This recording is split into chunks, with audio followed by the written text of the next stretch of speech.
Hello guys, welcome back to my channel. તો જો guys, હું આજે આવી ગઈ છું રિલાયન્સ મોલની અંદર. ને જો ગાઈઝ, હું છે ને આજે આવી હતી શોપિંગ કરવા. હું ખાલી શોપિંગ કરવા આવી હતી ખાલી ફેસ શીટમાં. પણ જો ગાઈઝ, હું કોઈથી ખાલી હાથ તો આવું જ નહીં. તો જો મેં આટલી બધી શોપિંગ કરી લીધી છે. બે ફાલતુ વસ્તુની મેં આટલી બધી શોપિંગ કરી લીધી છે. હવે જો ગાઈઝ, હું લેવા જાઉં છું ચીઝ. હું ગાઈઝ કંઈક ચીઝ લેવા જાઉં છું, ચીઝ. તો જો ગાઈઝ, હવે હું જાઉં છું ચીઝ લેવા માટે.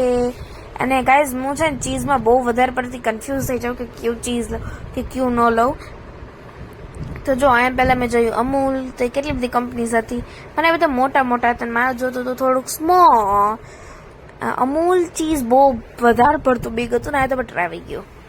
મચ્છર ખા કુછ કામ નહીં. સ્લાઇસીસનું કીધું પણ સ્લાઇસીસ તો નાખી જ ન શકીએ ને આપણે તો સ્લાઇસીસ. એટલે જો હવે છે ને આપણે આવડો બોલ લઈ લઈએ, પણ આ બોલ તો નહીં, આ ગ્રાઇન્ડ કરી રીતે કરશું આપણે. તો આ વાળું મને સારું લાગ્યું હતું પણ આ બહુ વધારે પડતું એક્સપેન્સિવ હતું, એટલે આ પણ નહીં લીધું અમે. પછી એમ લોકો વિચારતા હતા કે હવે કયો લઈ, મોઝરેલા લઈ લઉં હું. તો મેં મોઝરેલા ગોતો માંડી પણ એ પણ બહુ વધારે પડતું બિગ હતું. તો હવે તો જો ગાઈસ, હવે ગો ચીઝ લઈ લઈશું કેમ કે આ વાળું જ એક. Bye bye guys, please like and share and subscribe. Bye bye.